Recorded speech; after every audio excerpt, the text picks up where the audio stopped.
গাড়িতে উঠতে যাব তখনই আমার ফোনে একটা মেসেজ আসলো। প্রথমে ভাবলাম গাড়িতে উঠে মেসেজটা দেখবো, কিন্তু আবার কি ভেবে যেন মেসেজটা অন করে দেখি লেখা আছে। এই যে শুনুন, আপনি কিন্তু অবশ্যই ধূসর কালো রঙের পাঞ্জাবি পরে আসবেন। আর মেসেজটা এসেছে নিত্যার নাম্বার থেকে। আর নিত্যা হলো আমার বেয়াই।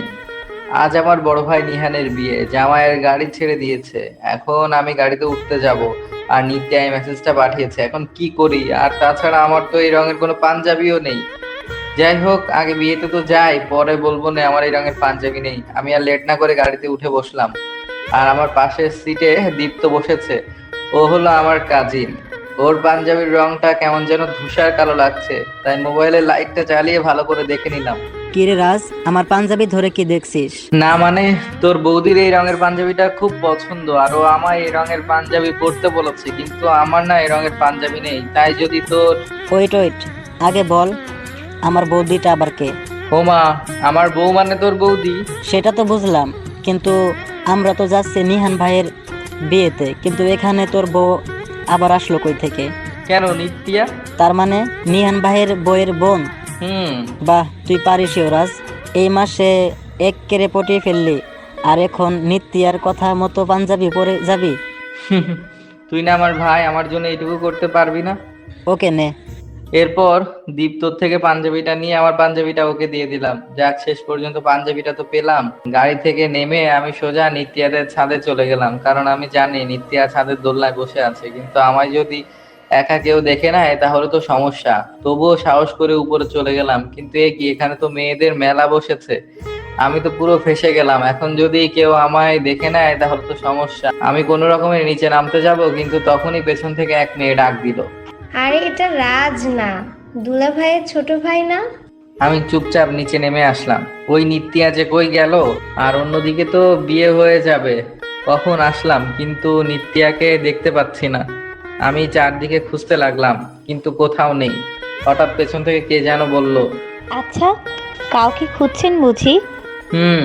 পেছনে ফিরে দেখি নিত্যা দাঁড়িয়ে আছে। একটু চমকেও গেলাম, তবে ওকে আজ বেশ ভালো লাগছে।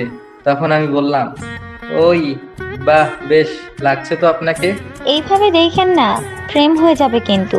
সে তো কবেই হয়ে গেছে। তাই নাকি? কেউ তো বলেনি যে প্রেমে পড়েছে। সব কি বলতে হয়? তাছাড়া কে যেন বলেছিল মেয়েদের বোঝার ক্ষমতা নাকি অনেক। হুম, তা অবশ্য ঠিক, কিন্তু আপনাকে না আজকে দেখতে পচা পচা লাগছে। ও, তা কেমন পচা লাগছে শুনি? চুলগুলো এলোমেলো হয়ে আছে, যেন কাকের বাসা। হুম। এটা ইউনিক স্টাইল। আর আমার এমন স্টাইল কারো না ভালো লাগলে সমস্যা নেই। হুম, আপনার কপালটা একটু বড়ই লাগছে। হুম। তাই তো, বড় কপালে একটা জিএফ নেই। হুম, আর আপনার হাসিটা কি হয়েছে আমার হাসিটা? হুম। খুব মিষ্টি। এতক্ষণ ওর দিকে তাকিয়েছিলাম, এখন ওর দিকে ফিরলাম। সত্যি বলছো? না, মিথ্যে বলছি। ও, আপনি থাকেন, আমি গেলাম। শুধু আমায় রাগায়। এই শুনুন, আবার কি? রাগ করেছেন মিস্টার? না। আপনি রাগলেও কিন্তু ভালোই লাগে। ওকে, ভালো লাগলে ভালো। আর না দাঁড়িয়ে চলে আসলাম। এখন ভাইয়ার পাশে বসে বিয়ে নিয়ম কানুন দেখি। শত হলেও একদিন আমিও তো করব এইসব, তাই আগে থেকে শিখে রাখছি আর কি।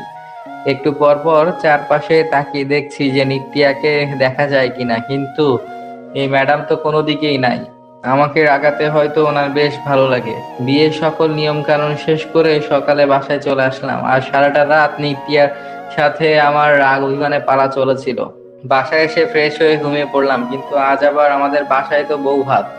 তাই কতক্ষণ আর ঘুমাবো? দুপুর হতে না হতে বাসায় ছোটদের চেঁচামেচির আওয়াজে ঘুমটা ভেঙে গেল। তাই ঘুম থেকে উঠে ফ্রেশ হয়ে সবার হাতে হাতে কাজ লাগিয়ে দিলাম। একটু পর সবার খাওয়া দাওয়া শুরু হয়ে গেছে। আমিও সবাইকে খাওয়াতে ব্যস্ত হয়ে গেলাম। হঠাৎ আমার ফোনে একটা মেসেজ আসলো। তাকিয়ে দেখি নিত্যার মেসেজ, তাই অন করে দেখি। এই যে শুনুন, মাংসে লবণ কম হয়েছে, তাই আমাদের টেবিলে লবণ দিয়ে যান। হায় রে, ব্যস্ততার মাঝে খেয়ালই ছিল না যে আজ মেয়ের বাসা থেকে সবাই আসবে। আমি পেছনে ফিরে দেখি নিত্যাদের বাসার সবাই খাইতে বসেছে। আর তাকাতেই নিত্যা আমার দিকে তাকিয়ে একটা ভেংচি কাটলো। হায় রে মেয়ে, কি পাগল করলি! তারপর আমার টেবিলে অন্য একজনকে খাওয়াতে দিয়ে আমি নিত্যাদের টেবিলে খাওয়াতে লাগলাম। আর নিত্যাকে দুইটা কাঁচা লঙ্কা দিয়ে ওর পেছনে গিয়ে বললাম, এগুলো খান, আপনার জন্য উপকারী। ও কিছু বলল না। তবে মরিচগুলো খেয়েই ছিল। বাসায় মনে হয় এমন মরিচ খায়, তাই আমায় বেশি রাগায়। খাওয়া দাওয়া শেষ, বিদায় নিয়ে ও চলে গেল, আর যাওয়ার আগে বলে গেল। হিসাবটা তোলা রইলো। শুনেই এক গ্লাস জল খেয়ে নিলাম। প্রায় 1 মাস পর আমি রুমে শুয়ে শুয়ে গেমস খেলছি, তখন বৌদি এসে বলল, রাজ, আমায় একটু আমাদের বাসায় দিয়ে আসবে? আসলে নিত্যার শরীরটা তেমন ভালো না। ওর আবার কি হলো? আসলে কি ওর তো ক্যান্সার, মানে? আর হয়তো ওর হাতে 4 মাসের মতো আছে। তবে এখনই শরীরটা অনেক দুর্বল হয়ে গেছে। নিত্যা আমায় বলছিল যেন এসবের কিছুই তোমায় আমি না বলি। আমি যেন একদম নির্বাক হয়ে গেলাম। রাজ, আমি রেডি হয়ে আসছি, আর তুমিও রেডি হয়ে নাও। কি করব আর ওর সামনে কিভাবে দাঁড়াবো এটাই বুঝতে পারছি না। ও আমায় এইটা বললে কি সমস্যা ছিল? আজ বুঝতে পারছি কেন আমায় এড়িয়ে চলতো। কিছু জানতে চাইলেও বলতো না, বরং এড়িয়ে যেত।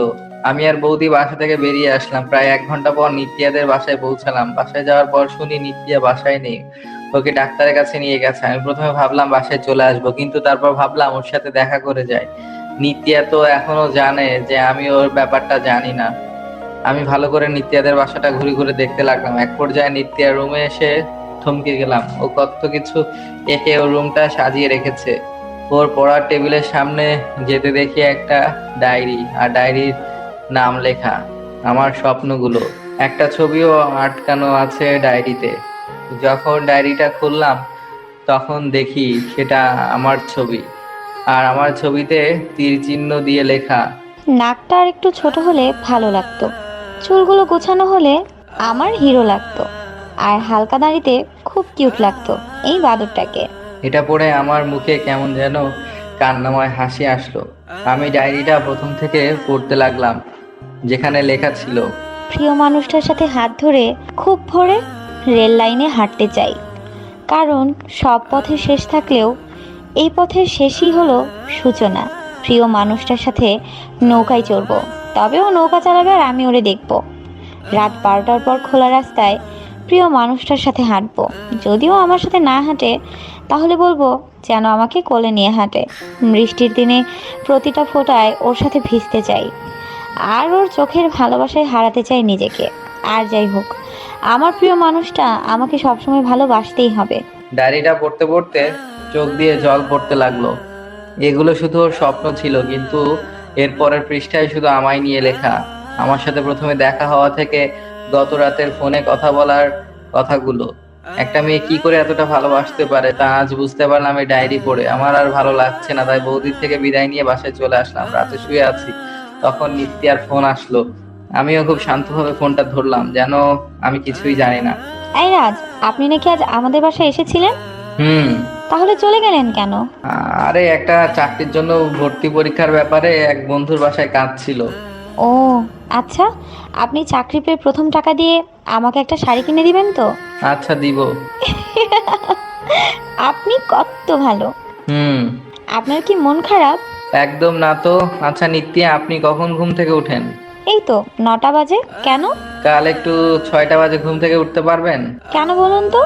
এমনি আপনি ঘুম থেকে উঠবেন আর আমি আসবো আপনার বাসায়। আচ্ছা আইসেন। তারপর ফোনটা রেখে দিলাম। তারপর এক বন্ধুকে ফোন দিয়ে ওর সাইকেলটা নিয়ে আসলাম। সকালে 5টা বাজে ঘুম থেকে উঠেই ফ্রেশ হয়ে বেরিয়ে পড়লাম। তারপর নিত্যার বাসার কাছে এসে ফোন দিতে দিতেই ও ফোনটা রিসিভ করে ফেললো। বাবা, এত সকালে নিত্যা ঘুম থেকে উঠে গেছেন? এই, শুধু ঘুম থেকে উঠিনি, বরং রেডি হয়ে বসে আছি। ওয়েট, আপনি বাসার বাইরে আসেন, আমি চলেই আসছি। আমি ওর বাসার সামনে যেতেই দেখি ম্যাডাম রেডি হয়ে আছে। আমি সাইকেলটা ওদের বাসায় রেখে ওর সাথে হাঁটতে লাগলাম। আচ্ছা, আমরা এখন যাচ্ছি কোথায়? আপনাদের এলাকার রেল লাইনে যাব। কতদিনের শখ ছিল আপনার সাথে আমি রেল লাইনে হাঁটবো। বাব্বা, রাজ সাহেব দেখি আজ রোমান্টিক মুডে আছে। রাত সবসময় রোমান্টিক, শুধু পাবলিকে বোঝে না। বুঝলাম। ওর পাশাপাশি হাঁটতে হাঁটতে আমি ওর আঙ্গুলটা ধরেই হাঁটতে লাগলাম। ও যদিও আমার দিকে তাকিয়েছে, তবুও কিছু বলছে না। জানি না ওর মনে কি চলছে এখন, তবে হ্যাঁ, আমার ভেতরটা অন্যরকম হয়ে গেছে। ওর সাথে হাঁটতে হাঁটতে অনেকটা দূরে চলে আসছি, যার পাশ দিয়ে নদী চলে যাচ্ছে। নিত্যা, চলেন একটু নৌকায় চড়ি। কিন্তু কোনো কিন্তু নয়, আমি খুব ভালো নৌকা চালাতে পারি তো, গ্রামের বাসায় শিখেছিলাম। হুম। তারপর ওকে নিয়ে নৌকা চালাতে লাগলাম। ও আমার দিকে তাকিয়ে আছে। আর যে নৌকাটায় উঠেছি এটা আমার বন্ধুই ঠিক করেছে। গতকাল রাতে আমি আমার সব বন্ধুর কাছে হেল্প চাই, যারা এই সব ব্যবস্থা করে। প্রায় 1 ঘন্টার মতো নৌকা চালাচ্ছি, তখনও বলল। আপনি সত্যি ঠিক আছেন তো? কেন? না মানে, আমার ইচ্ছেগুলোর সাথে সব যেন মিলে যাচ্ছে। না, গত রাতে স্বপ্নে দেখলাম আপনার সাথে আমি প্রেম করতে চাই, আর তাই আজ করছি। ও, প্রেম বুঝি এভাবে করে? জানি না তো, তবে এভাবেই করে হয়তো। তারপর নৌকা থেকে নেমে আবার হাঁটতে লাগলাম, তবে এবার বাসার পথে। তখন আমি বললাম, নিত্যি, আমার না একটা ইচ্ছা ছিল। বলেন। আপনাকে কোলে তুলে হাঁটতে চাই। ইস, শখ কত! খুব শখ। আচ্ছা, অন্য একদিন নিন। আমি আর ওর কোনো কথা না শুনে ওকে কোলে তুলে নিলাম। ও কিছুই বলছে না, তবে খুব লজ্জা পাচ্ছে। তাই একটু পর নামিয়ে দিলাম। ও চুপ হয়ে গেছে, আর আমিও চুপ হয়ে রইলাম। তারপর ও নিজেই আমার আঙ্গুল ধরে হাঁটতে লাগলো। এরপর ওকে বাসায় দিয়ে আমি সাইকেল নিয়ে বেরিয়ে পড়লাম। একটু পরে আমার ফোনে একটা মেসেজ আসলো। আমি তাকিয়ে দেখি নিত্যার মেসেজ, তাই অন করে দেখি, ধন্যবাদ সকালটা এত সুন্দর করার জন্য। এভাবে দিনগুলো কাটতে লাগলো। প্রতিটা রাতে ওর সাথে আমার কথা বলে শেষ হয়, আর দিনটা শুরু হয় ওর ফোন পেয়ে। ও আমায় শাসন করে আর খাওয়ার জন্য জোর করে। ভালোভাবে দিনগুলো কাটছিল। ওরে কত ভালোবাসতে যে ইচ্ছে করে। হঠাৎ একদিন ও আমাকে বলে আমি যেন 5 দিন ওর সাথে যোগাযোগ না করি। আমি ওর কথাটা বুঝতে পেরেছি, কেন আমায় যোগাযোগ করতে মানা করেছে। আমি ওর কথা মতো যোগাযোগ বন্ধ করে দিলাম, কিন্তু বৌদির থেকে খোঁজ নিতে থাকি। দুপুরে ঘুমিয়ে আছি, হঠাৎ বৌদির নাম্বার থেকে একটা ফোন আসে। বৌদি বলো। রাজ, তুমি একটু সদর হসপিটালে আসতে পারবে? নিত্যা তোমায় শুধু একবার দেখতে চায়। আমি ফোনটা রেখে দৌড় দিলাম হাসপাতালের দিকে। আমার মাথায় কিছুই যেন কাজ করছে না। কিন্তু যতক্ষণে আমি এসেছি ততক্ষণে নিত্যা হারিয়ে গেল। আমার জন্য একটু অপেক্ষা করতে পারলো না। আমাকে একা করে না ফেরার দেশে চলে গেল। এতক্ষণ রিথি আমার কাছে নিত্যার কথা শুনছিল। রিথি হলো আমার স্ত্রী। গত 2 মাস আগে ওর সাথে আমার বিয়ে হয়েছিল। একটু আগে রিথি আলমারি গোছানোর সময় একটা শাড়ি দেখলো, যা আমি রিথিকে ধরতে দেইনি। আর নিত্যা আমায় বলেছিল যেন আমার চাকরির প্রথম টাকা দিয়ে ওকে শাড়িটা কিনে দেই, আর আমিও তাই করেছিলাম। আজ সেই শাড়ির কথা জানতে চাওয়ায় আমি রিথিকে সব বললাম, আর নিত্যার ডায়েরিটাও দেখালাম। ডায়েরি শেষ পাতায় লেখা ছিল, রাজ, আপনি সত্যি স্বপ্নচোর। রিথি এখন কান্না করছে। আমি চাই না রিথি কাঁদুক। আমি ওর পাশে গিয়ে বসলাম। ও এখন আমার কাঁধে মাথা রেখে কাঁদছে। একদিন সকালে ঘুমিয়ে আছি, হঠাৎ কারো জলের ছিটায় ঘুম ভাঙলো। তাকিয়ে দেখি রিথি আমার সামনে ভেজা চুল আঁচড়াচ্ছে, আর আমার সামনে টেবিলে একটা নতুন ডায়েরির উপরে 1 কাপ চা রাখা। আমি চাটা রেখে ডায়েরিটা হাতে নিলাম, আর ডায়েরিটা খুলে আমার একটা ছবি বের হলো, আর আমার মুখের সামনে লেখা। এই মিস্টার, হাসতে পারেন না? আমি এটা দেখে একটা হাসি দিলাম। তারপর ডায়েরিটা খুলে দেখলাম লেখা, ইচ্ছা আছে আমার ভিজা চুলের ছিটায় আমার বরের ঘুম ভাঙবে।